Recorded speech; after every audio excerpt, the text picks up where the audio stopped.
While we get everybody seated, we'll go over the rules once again. Everyone will have 2 minutes opening, 2 minute closing. Everyone will have 2 minutes per answer. Once again, we encourage you to, if you don't need to use 2 minutes, you don't have to use 2 minutes. That way we get more questions in. As you saw in the first one, there will be a break somewhere in the middle for trivia. Y'all know the rules on getting that one done. This is for D3. For those of you who aren't aware, this is the other race that is also contested.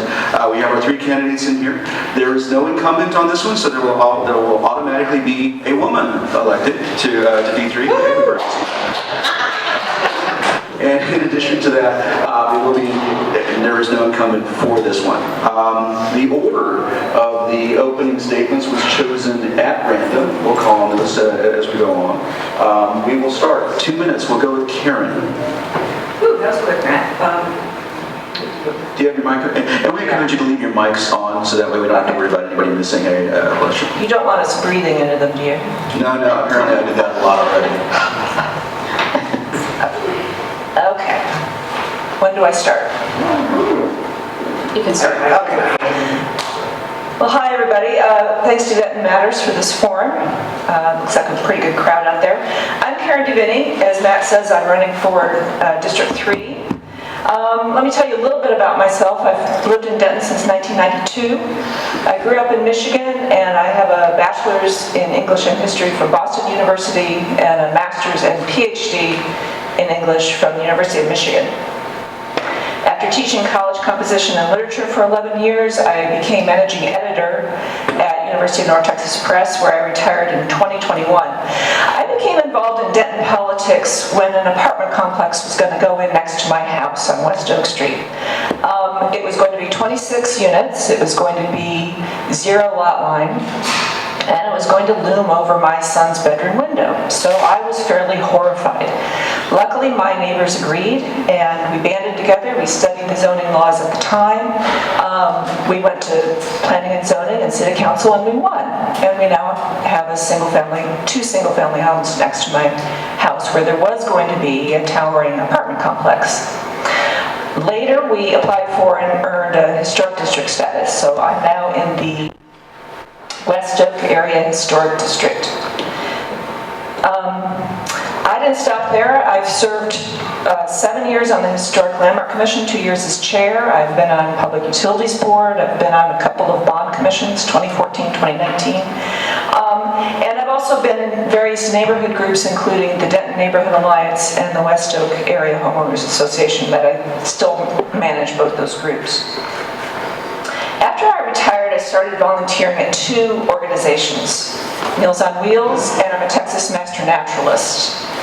I'm running because in the midst of Denton's exploding growth, council needs an advocate for neighborhoods. Somebody who's going to stand up for neighborhoods and who's going to stand up for trees. Thank you. Thank you, and then Suzi. Hi, I'm Suzi Rumohr. I am originally from Paris, Texas. I moved to Denton in 2005 to attend UNT, and I'm a librarian at Texas Women's University, where I've worked for the past 10 years. I got engaged in local government basically for traffic safety and improving the safety of our streets for everybody. But that quickly snowballed into learning how land use and how the way that we grow influences transportation, traffic safety, and the city budget at the end of the day. So I've served on several committees since then. I'm currently on the mobility committee with 3 council members and 1 other resident. I'm on the Vision Zero task force, which is to reduce traffic fatalities and serious injuries. I've served on the last 2 bond committees, 2019, and then in 2023, the city council unanimously selected me as the chair pro tem. I've also served on the Northeast Denton Small Area Plan and also the Southwest Park Master Plan. So I'm very well rounded. I have a lot of knowledge in a lot of different areas. When I see a problem, I want to be part of the solution, and I want us to actually fix the problem and not just put little band-aids on it. So right now I see my neighbors struggling to afford housing. I see them struggling to afford transportation, get to work. I see people that are lonely and isolated. I see people who are struggling just to afford to live here. I see musicians and artists who are getting pushed out. They're getting priced out of Denton. I'm seeing people die on our roads, an average of about 15 a year. I'm seeing so many problems in our community, and I want to be part of the solution. The way that I work is I ask, why is this problem happening? What are our options? What are the meaningful ways that we can change this in the long run? And then I work with everybody to kind of look at what the trade-offs are for this, and then work towards solutions. Thank you.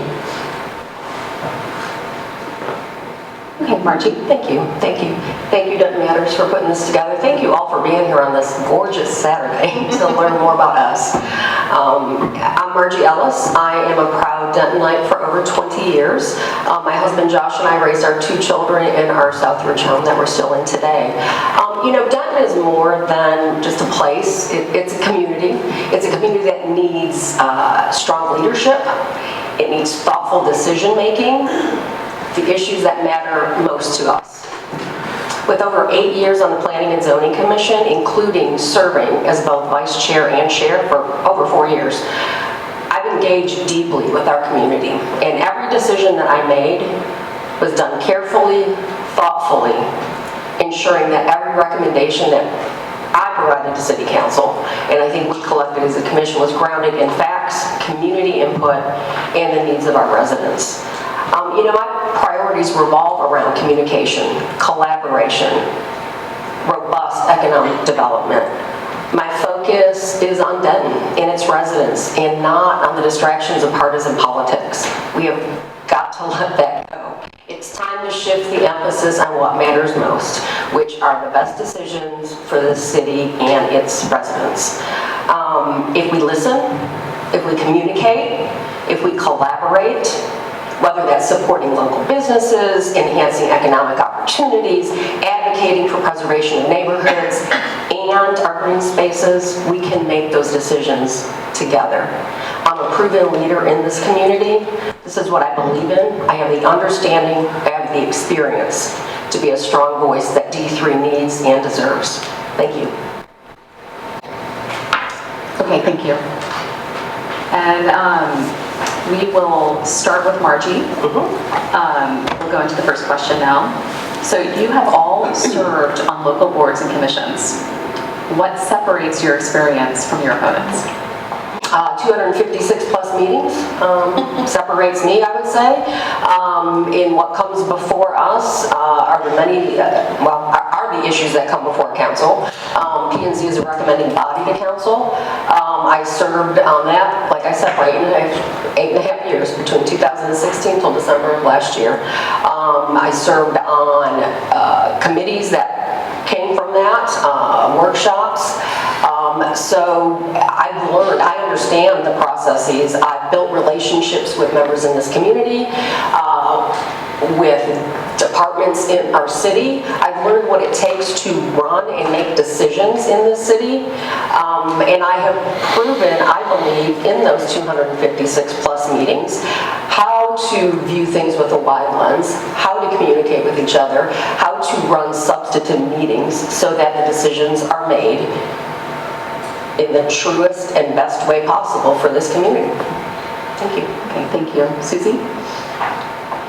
What sets me apart is just my wide breadth of knowledge. I'm very curious. I really like to learn things, and so when I'm learning about a topic and how we can solve it, I'm going to dig really deep into it and learn as much as I can about the system.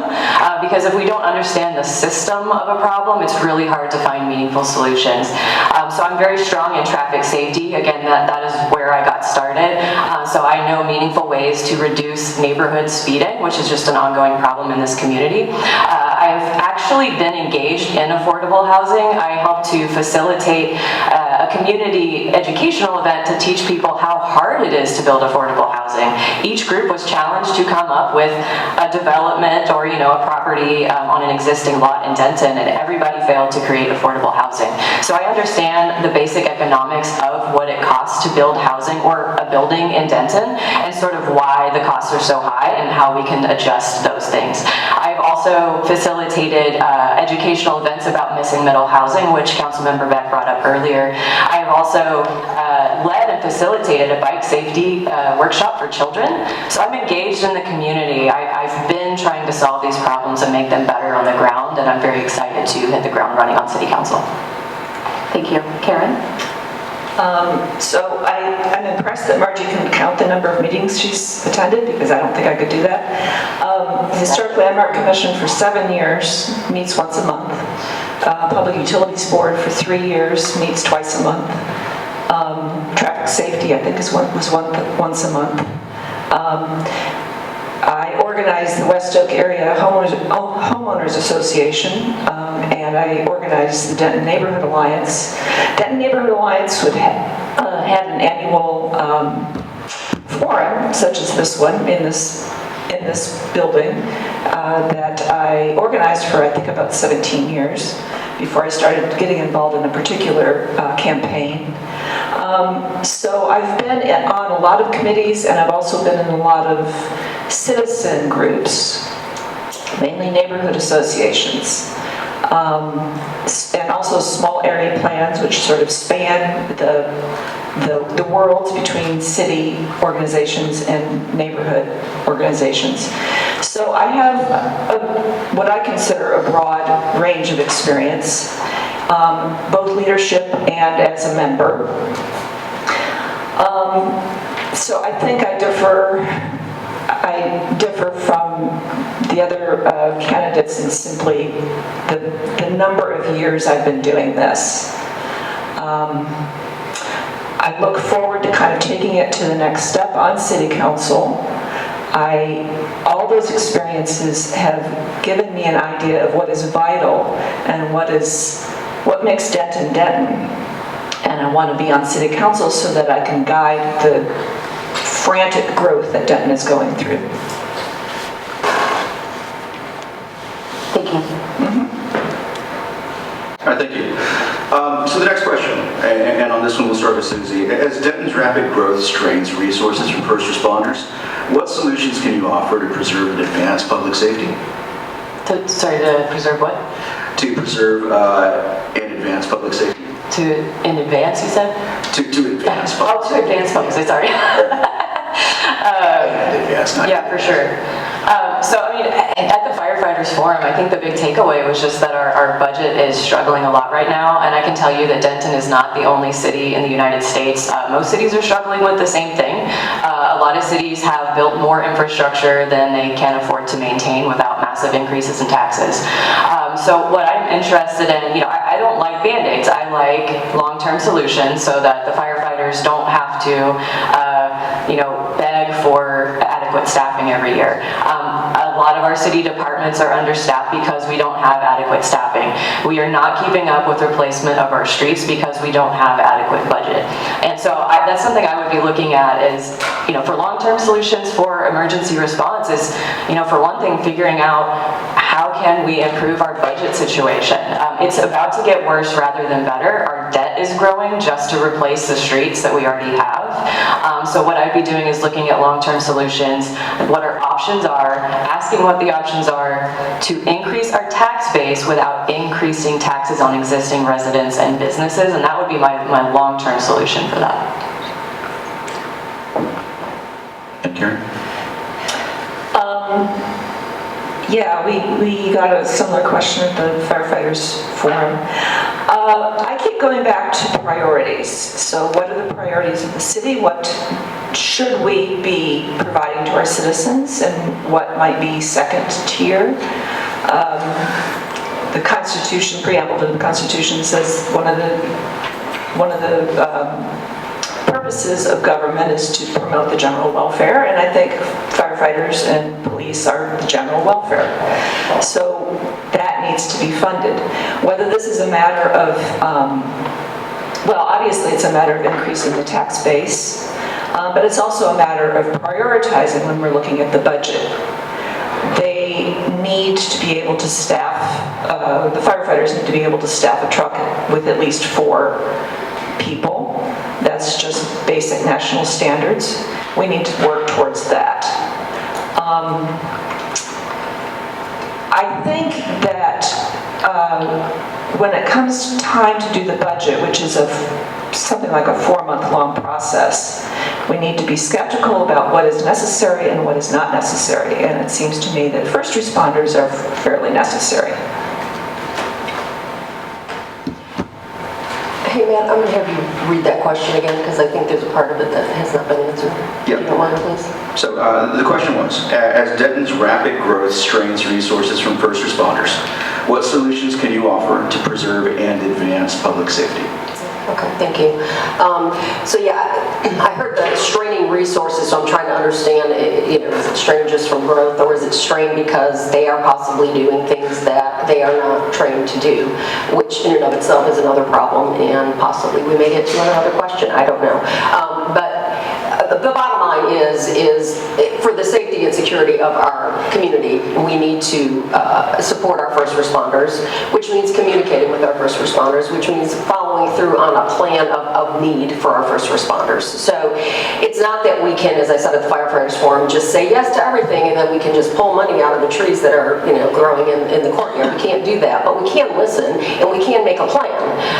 And if we do that, then we've got actionable solutions to what their problems are and what their goals are going forward. So yeah, listen, collaborate, make a plan, and follow through. Thank you. Okay, thank you, and we're going to start with Karen. You'll be elected to represent a diverse constituency. What is your approach to citizen engagement?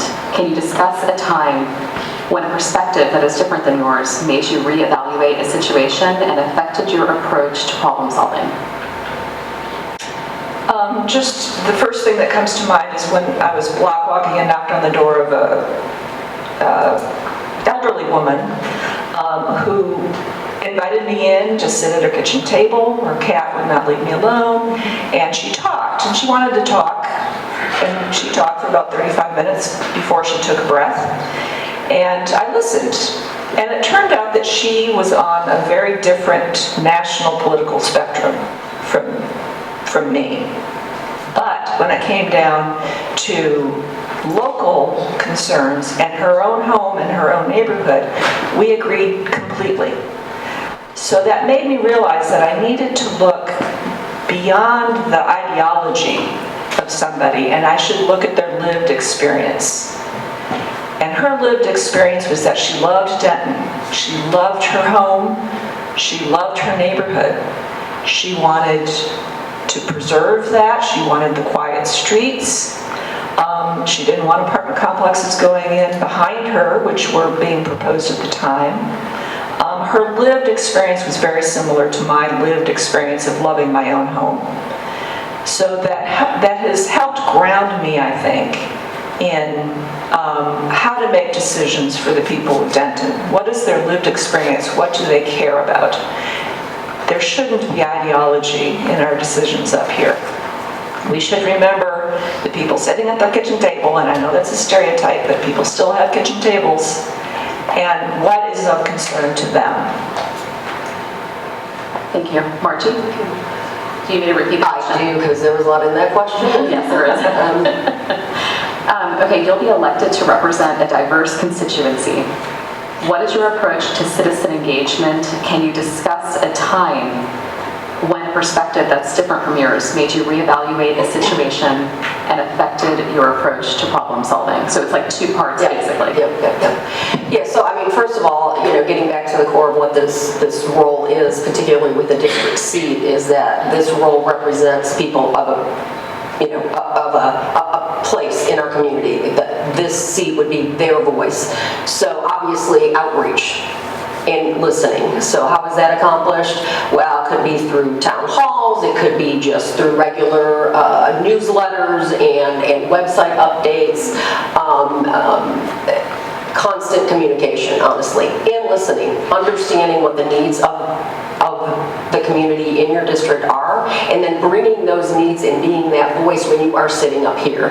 That is the role of the district city council rep. As far as a time when, many times I would say that happened in public hearings at planning and zoning.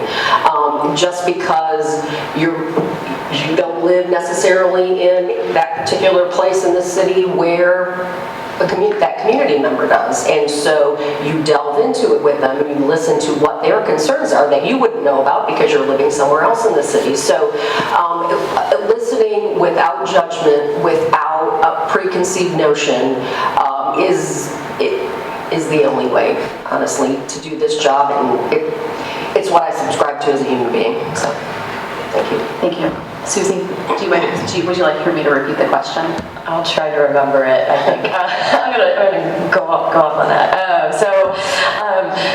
In terms of citizen engagement, I'll start there. You know, I'm always listening to everybody, and I'm trying to always find a little nugget of something that moves along a conversation. So even if I'm talking to somebody where I'm like, I think we disagree on a lot of things, I'm always going to listen for that one little nugget of information that improves what our situation is and improves the situation. I work really well with people. I have a history of that. Again, the entire city council unanimously voted for me as the chair pro tem for the 2023 bond committee. They did not do the same for the chair.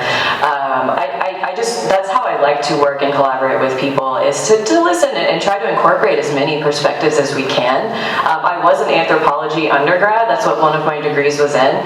So I really enjoy learning, you know, why people think the way they do, and what their lived experience is. And we have to empathize with each person, whether we agree with them or not, to try to understand what it's like for them, how city decisions impact their life, good or bad, and then also how that impacts other people, right? Because we all have different life situations, and we need to make sure that our city is listening to everybody across the city, taking care of everybody across the city, because that makes our city as a whole healthier when we're taking care of everybody and listening to everybody. Thank you. So for the next question, we'll start with Margie Ellis.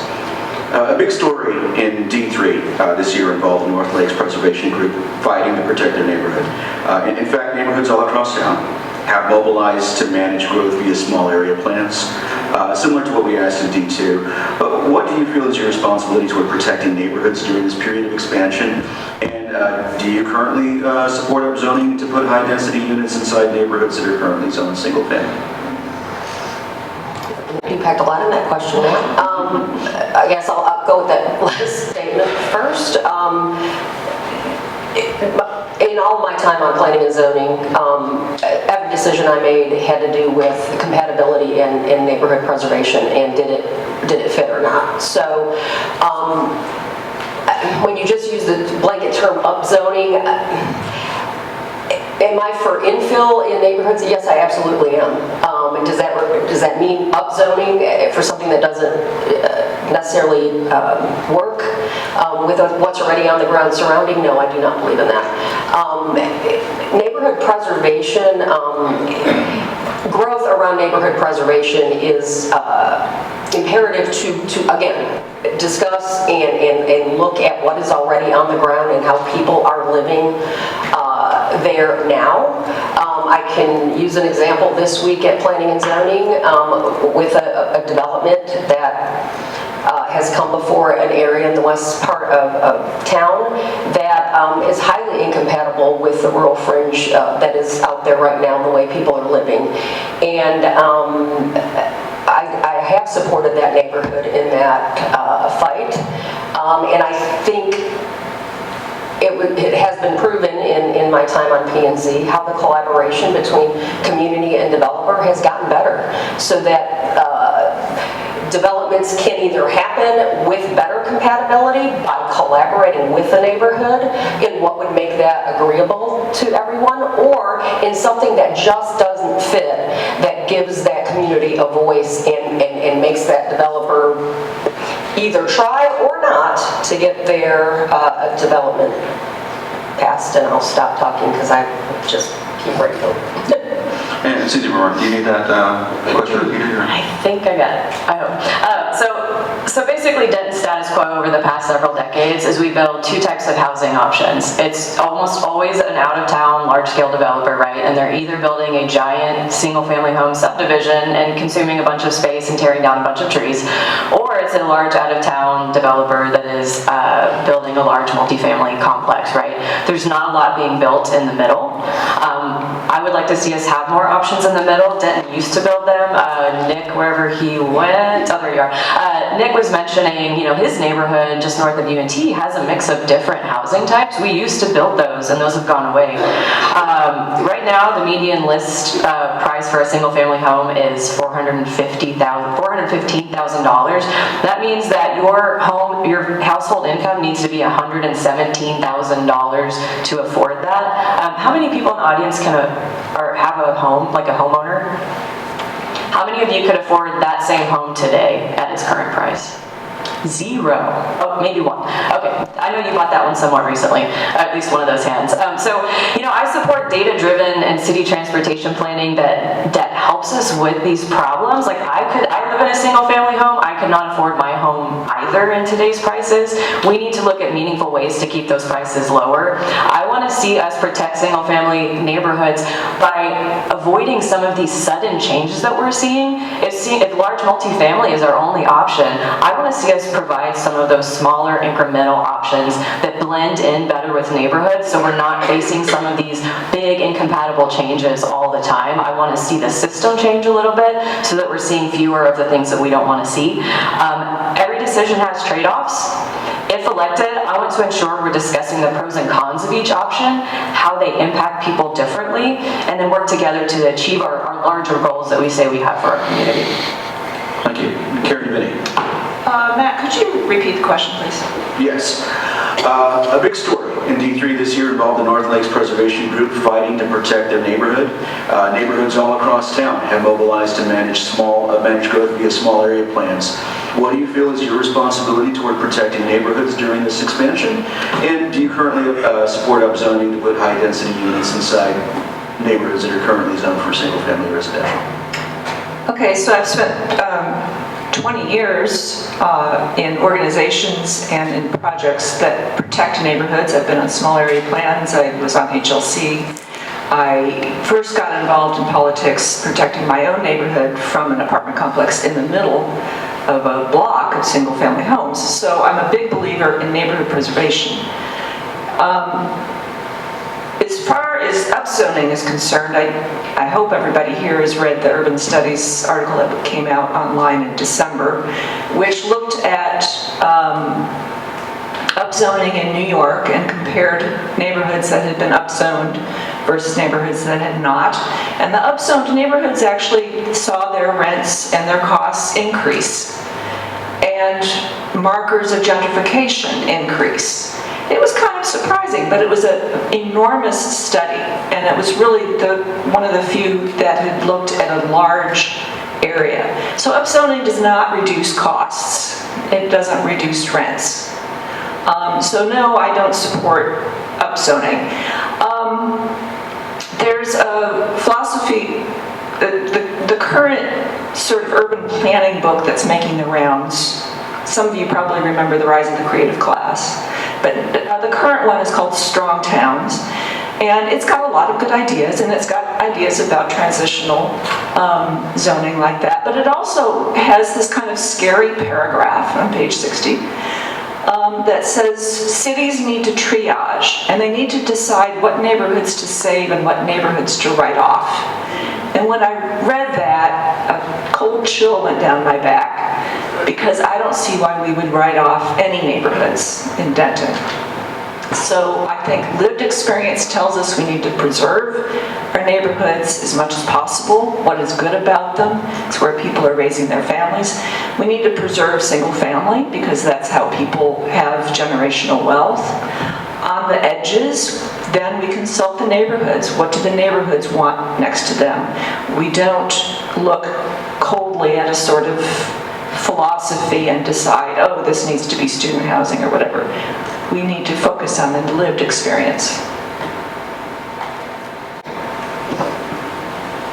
Thank you. All right, because it was such a hit in D2, we're bringing back trivia for D3. Okay. Y'all know the rules. Put your hands up. Don't blurt out an answer. Wait till I call them.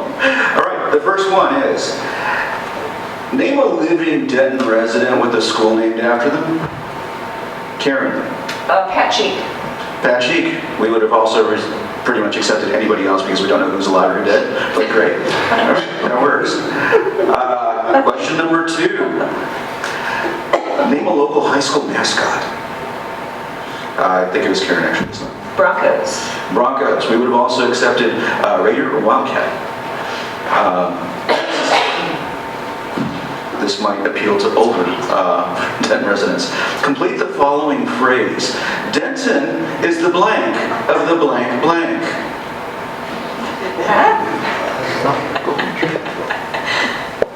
That's one of the blanks. Wait. Denton is the blank of the blank blank.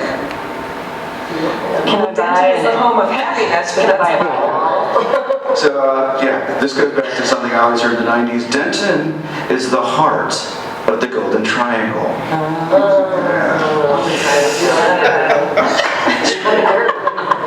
Apparently a failed slogan from 30 years ago. Okay. Next question. Please name a Morrison kit. Karen? corn kit.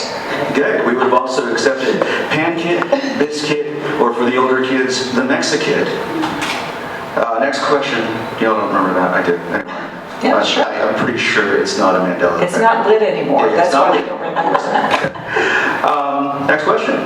Fairly obscure. Hopefully somebody gets it. Name the pet mayor of Denton. Is it still Elvis? No. It's not the poodle? No, it is terminated legend. No. Is it the parrot? Is there a parrot? A bird? No. Oh, never mind. It's not rapid fire.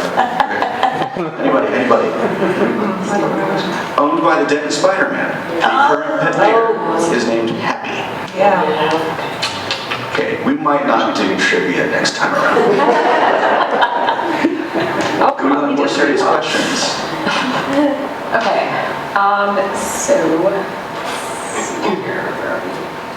so we're gonna start with Suzi. Climate change is already impacting city infrastructure such as road and bridge conditions, drainage capacity, and emergency management. Do you support the creation of a climate risk management policy to mitigate the future economic impacts of climate change on our city and its residents? And this should be a quick one, actually. Sure. I mean, without seeing it, I don't know about that. I can say I support the Climate Action Adaptation Plan. I helped with that. I was on a transportation focus group for that because transportation is our highest emissions at this point because we're a renewable city. The way that I make decisions is I do need to understand what I'm making a decision about and what the pros and cons of that are and what the details are, and I haven't seen the details of that, so it's hard for me to answer that, but I do support the city's climate efforts, and I support sustainable development that's sustainable both environmentally and financially, and I also support anything that helps the environment, because what's cool about it is it also, the things that help the environment also help our financial bottom line in most cases, and our community health, and the livability of the city. So I do support, all of our climate efforts in general. I'm just not familiar with this specific thing. Okay, Karen. Yeah, could you repeat the question, because I didn't recognize that title either. Yes, okay, so climate change is already impacting city infrastructure such as road and bridge conditions, drainage capacity, and emergency management. Do you support the creation of a climate risk management policy to mitigate future economic impacts of climate change on our city and its residents? Okay, so there was an ordinance in 2022 that called for the creation of a climate action plan, and we hired consultants. Sometimes we love the consultants, sometimes we don't.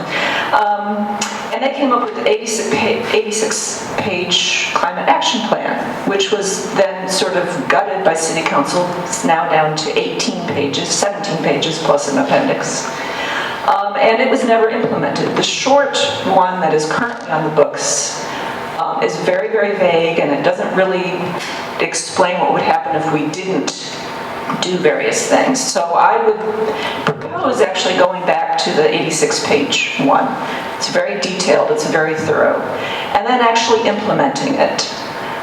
It has sort of 3 areas of goals. There's there's transportation, there's buildings, and there's land use, but there's also an overarching goal of reducing our energy use. And since we have our own utilities, that's a pretty important goal for us. So I think we need to go back to that original climate action plan and actually implement it, rather than the one that was sort of gutted and that's the one that was adopted in August 2024. I believe, though, don't hold me to this, I believe that the original one does have a kind of toolkit like you were talking about, but I'm not gonna go to the mat on that, but I believe that that is in that original document. Thank you. Judy, the last part of that question is, do you support the creation of, and can you repeat that? Yes. The creation of what? Do you support the creation of a climate risk management policy to mitigate future economic impacts of climate change on our city and residents? Yes, I mean, honestly, with a lot of what Karen said, I mean, we do have a plan. It's just, are we following the plan? And that seems to be something I've said multiple times, is we're really good at making plans. What we're not good at doing is following through with plans and implementing the plans. So our climate action plan is, I mean, the original plan actually was very robust and laid out action items in it. I don't think we did a very good job of following through. I think we're just getting started now on some of those action plans in there. So, I mean, it's kind of a yes and no thing. Do we need something else created? Probably not. Do we need to implement what we have? Absolutely. What also, because we already have issues going on, it matters what we decide on too, with regard to growth and development. That has to be top of mind of how will that impact things going forward. If we're, cutting into our environmentally sensitive areas with impermeable surfaces, et cetera, how is that leading into what is already a drainage problem caused by a multitude of things? So, thank you. Thank you. Okay. So, council has the power to change local regulations that staff and boards and commissions, are bound to adhere to. What are some pitches that you would want to make to fix issues that you see recur in our local policy and code? And we'll start with, I believe, Karen DeVinney on this one. So the first thing I would want, and I'm glad that Brian brought this up, I think we need to really strengthen the tree ordinance. It's way too easy for developers to just pay into the tree mitigation fund. As a side note, all of you smartphone warriors out there, can you look up how much is in the tree mitigation fund right now? You probably can. So that would be the first thing, and we need to make it, we need to really make it stronger and harder for people to just destroy trees as the cost of doing business. Another initiative I would like is with our homeless population. I do the point in time count every year. Denton has an enormous proportion of the homeless population in the county. It seems like we need to get some funds from the county. The county needs to help out with that. We have a shelter. We shouldn't be turning people away from the shelter by any means, but the shelter is at capacity. So I would work to try to get the county to help out so that we're not doing more than our fair share. I guess that's probably not an ordinance, though. And then the third thing I would like to do is encourage historic districts and encourage some small area plans. A small area plan in a historic district and a conservation district, those are all overlays over zoning. The zoning map is in place. The zoning code is in place. It's going to be a while before that gets rewritten. In the meantime, we can put some overlays into place that will protect neighborhoods on top of the existing zoning. It makes life a little bit easier. Speaking as somebody who lives in a historic district, really love the fact I don't have to worry about an apartment complex going in next door. I used to, and I don't now. So, historic districts and small area plans. All right. Thank you. Thank you. Margie Ellis, would you like me to repeat the question? Yes, I definitely do. Okay. So council has the power to change local regulations as that staff and boards and commissions are forced to adhere to. What pitches would you want to make to fix issues that you've seen recur in our local policy and code? I mean, the first one is one that I've been advocating for on the campaign trail here in these forums, is that's the creation of a board to deal with our unhoused population. As I've stated many times, and some other people have as well, we have a tremendous amount of community members who are on the ground and have a lot of knowledge to offer this. And we have first responders who have called out for needing help.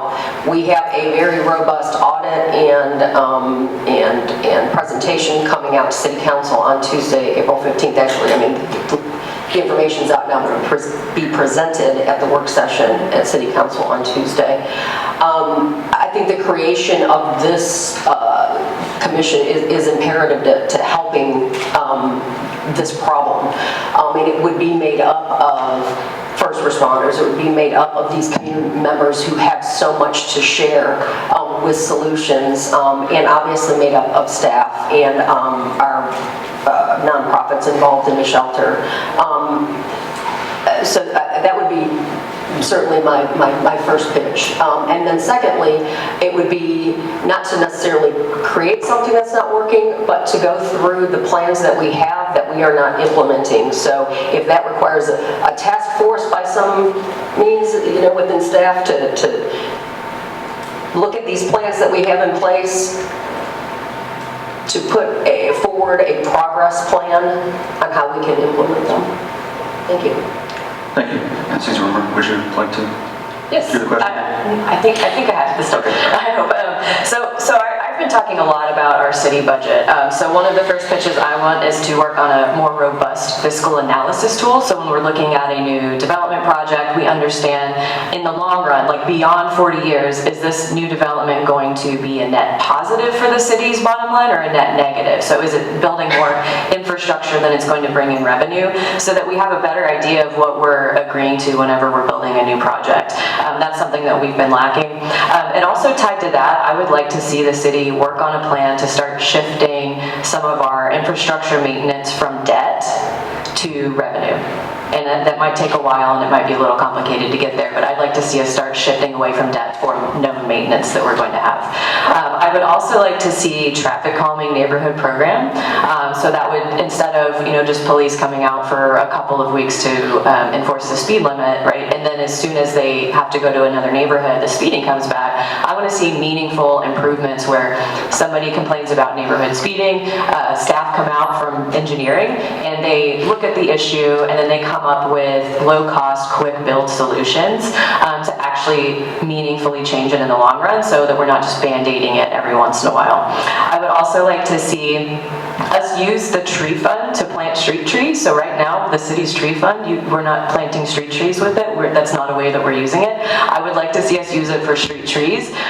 Those bring up property values. They shade the sidewalk and bike lanes so that people are more encouraged to be able to walk and bike and not overheat. So those are just a few things that I would be interested in us looking at. Thank you. All right, so I believe that we will start with, okay, Margie. Every year when the temperatures drop to freezing or summer boils, there's much concern about how to get the homeless population to shelter and warmth. Every year the same concerns come up, but no movement has been made by council on a resiliency plan. How do we finally get that very predictable human concern taken care of? What I just said, and I say what I just said in my last answer. If we create that group that has that collaborates and puts solutions together, real world solutions, then we don't have to keep rehashing this every cold season and every hot season. I mean, it's silly that we are talking about this and continually talking about this every time the temperature is above a certain degree or below a certain degree. Why do we not have a plan in place for this? That does not make any sense to me. We are doing something wrong. So I won't take up more time because I've said all of that, but yes, we need the creation of this group so that we can get actionable solutions to start addressing this problem and stop kicking the can down the road. Thank you. Susie? Can you ask the question one more time? Absolutely. Every year when the temperatures drop to freezing or summer boils, there is much concern about how to get the homeless population to shelter and warmth. Every year the same concerns come up, but no movement has been made by council on the resiliency plan. How do we finally get that very predictable human concern taken care of? So the way I approach any plan is I first ask, why is this problem happening? And I try to gather the details on, why it's happening, what's going on in the background, are there limiting factors that we have control over, what do we not have control over, and try to understand the situation a little bit better so that we can start to come up with solutions. So, it can be a group, definitely a group solution that we come up with. But I don't like to just guess things. I want to know what's actually going to work in the long run. So I would love to have conversations about this, understand how can we improve transportation to the existing shelter. Maybe we can create a dashboard so that we understand, so we can just glance and see what the capacity is at the shelter and know, is there still room for more people at this time, and then make it a little bit easier for folks to get transport to the shelter. But I'm very game for looking into evidence-based solutions that will meaningfully improve this situation. I would love to have that conversation. Okay, thank you. And Karen?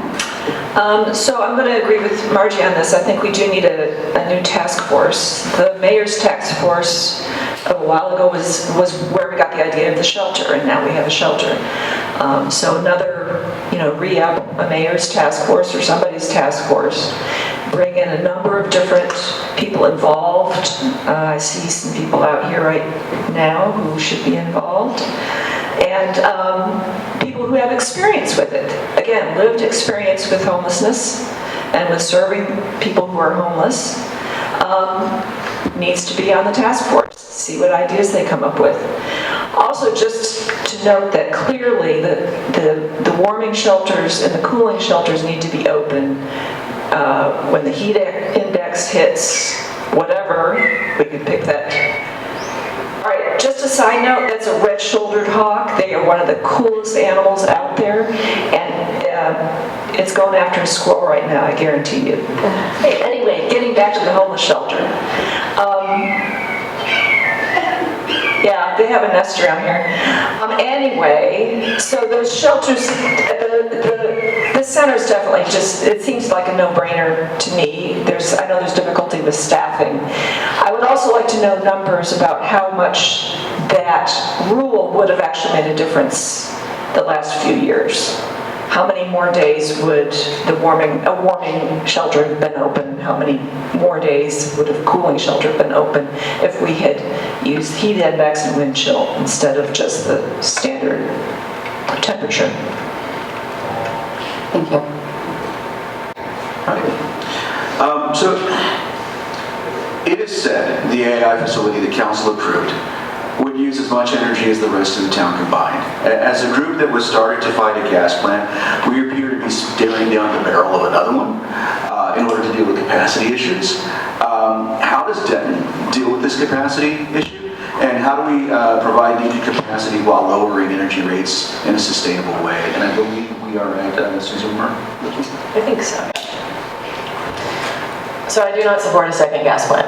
I'll just come out and say that. What I want to see us do is to look into the possibility of battery as a way to sort of hedge ourselves. I also support continued use of the Green Sense program, which helps people to do things like weatherize their building, their home, their business, whatever it is, so that we're using less energy. And those are the general things that I would support. And Karen DeVinney. Do you need a question repeated? Or? No, I wouldn't support a second gas plant. That seems to be a step back. I know that there are pressures from the Texas legislature. I think we need to resist those. They want us to go back to fossil fuels.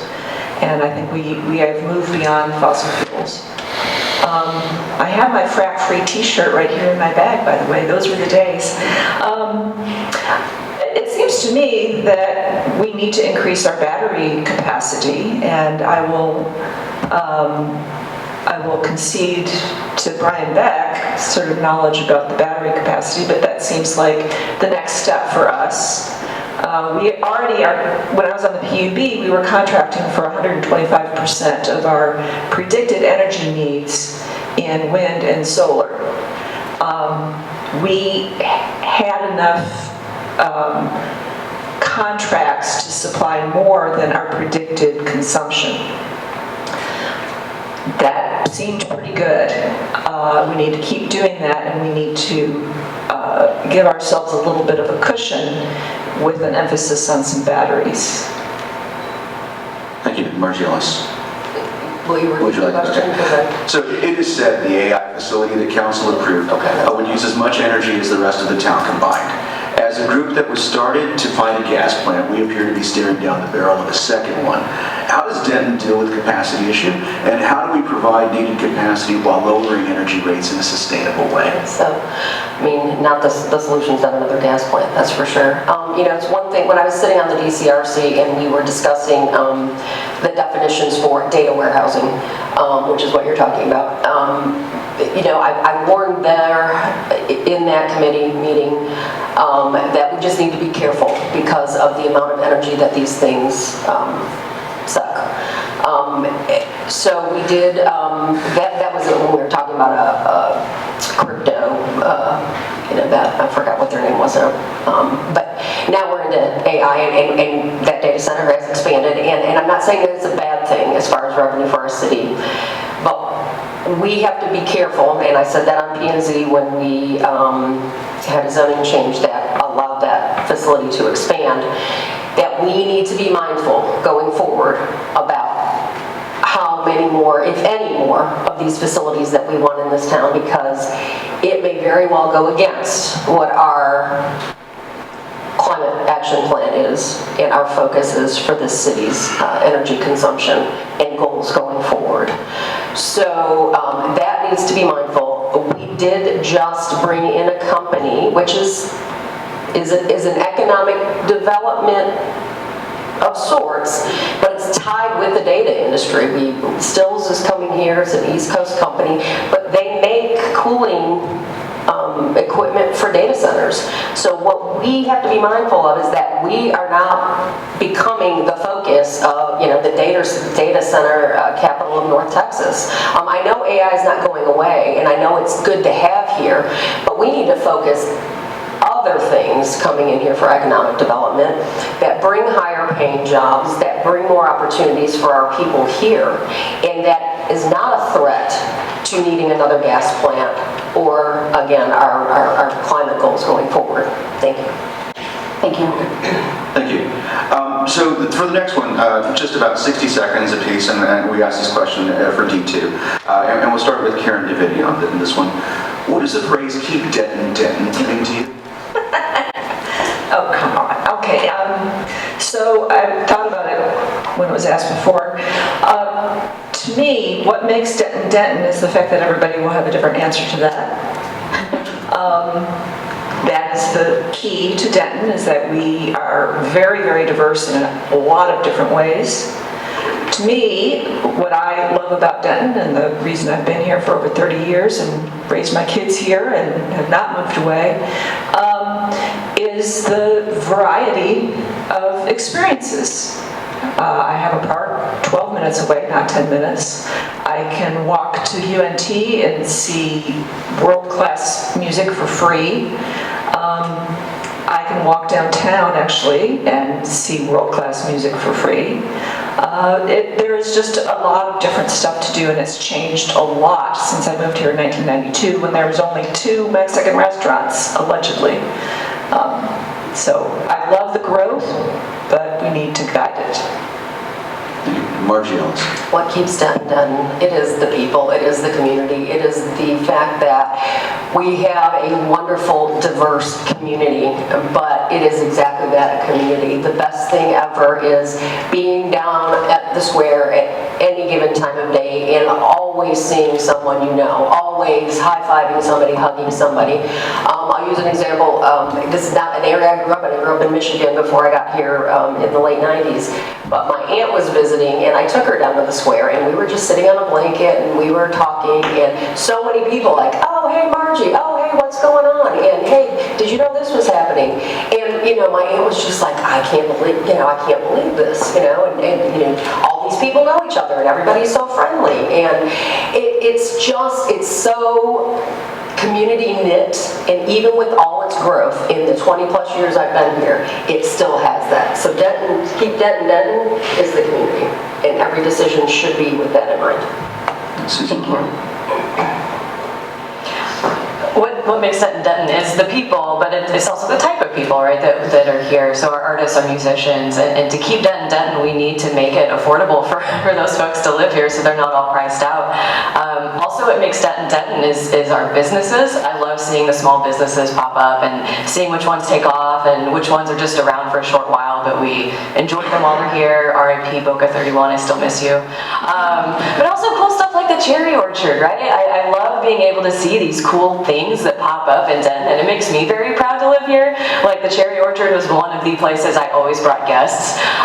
But you know, we have to be careful about the regulations that we have to make sure that while we're protecting public safety, that we're not accidentally regulating out all of the cool stuff and all of the cool people that live here. And that's what I want to see us doing.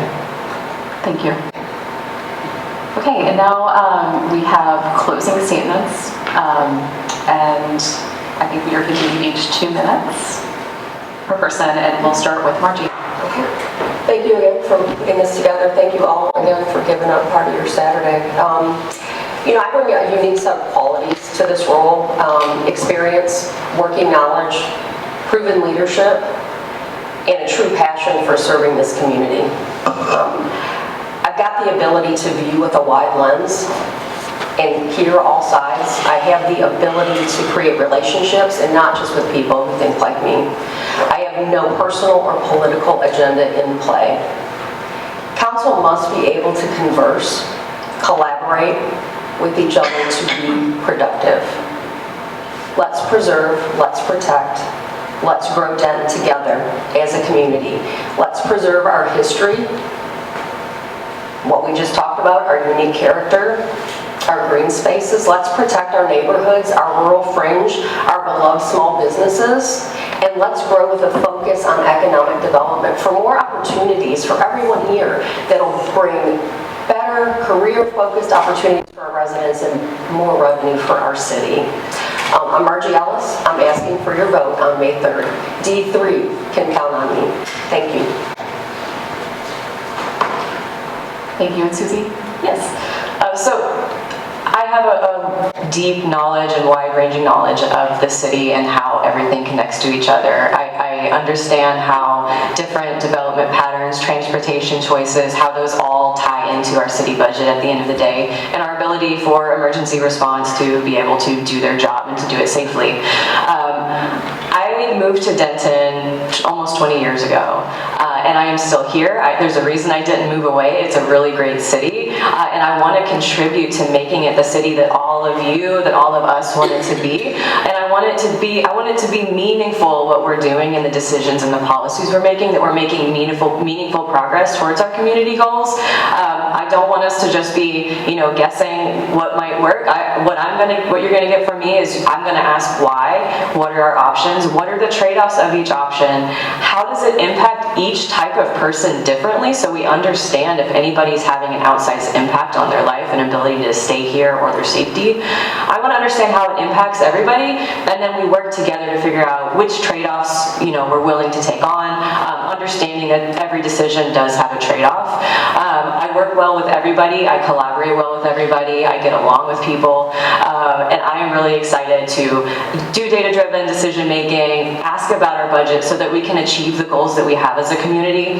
So I'm really excited for this opportunity to continue my service representing the city of Denton for District 3, and I look forward to continued discussions about Denton's challenges and opportunities and how we can work together to make Denton a safer, kinder, and more vibrant city for everybody.